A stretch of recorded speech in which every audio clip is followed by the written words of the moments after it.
ተፈጥሮ በዚህ ምድር የምትናገርበት የሰማይና የምድር ስፋት የሚታይባት ከዋክብት ደምቀው ሰማዩ ደግሞ የሌሊት ንግሥት የሚሆኑባት ይቺ ምድር ለመጠበቅ ብቻ ሳይሆን ለመወለድ የምትመረጥ ውብ ሀገር ናት።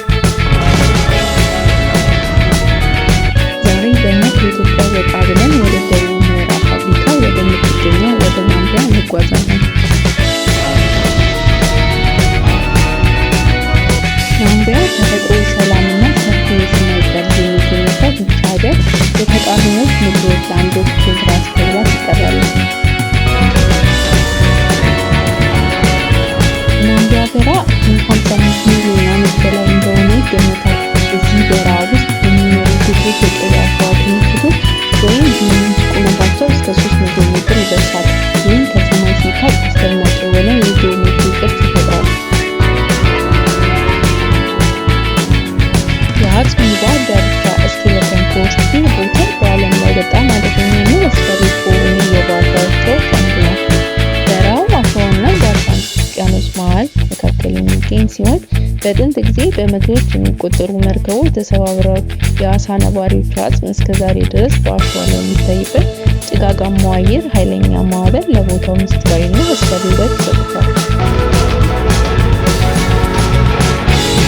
የሞቱ ዛፎች ሜዳ ወይም ጋዜሊያ በናምቢያ ውስጥ የሚገኝ ጋዜሊያ የተባለ ቦታ የፎቶግራፍ አንሺዎች ገነት ነው።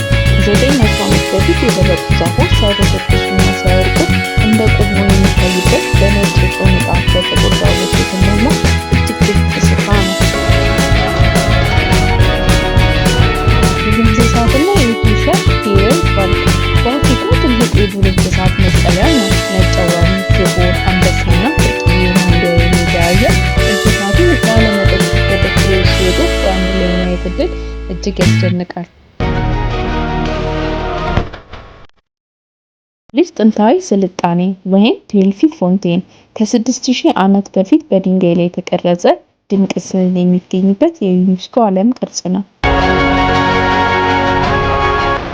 ሂምባ ፒፕል ባህላቸውና ወጋቸውን ሳይበረዝ የጠበቁ ሰውነታቸውን አካራ በሚባል የቀይ አፈር ቅባት የሚቀቡ ውብ ህዝቦች የሚኖሩባት ሀገር ናት።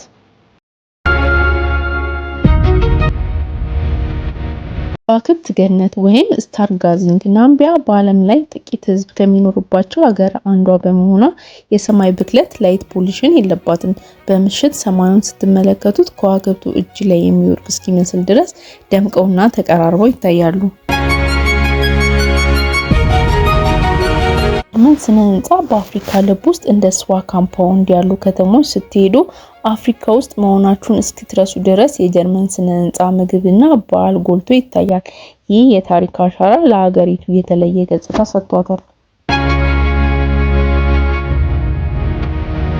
በአጭሩ ናምቢያ ማለት ሰፊ ክፍት ቦታ፣ ፍጹም ሰላምና ተፈጥሮ በራሷ እጅ ውብ አድርጋ የሳለቻት ስዕል ናት። ቪዲዮውን ከወደዳችሁት ላይክ፣ ሼር፣ ሰብስክራይብ እያደረጋችሁ ቤተሰቡ ነው። በቀጣይ ቪዲዮ እስከምንገናኝ ሰላማችሁ ይብዛ እያልኩ ለዛሬ በዚያ አበቃው።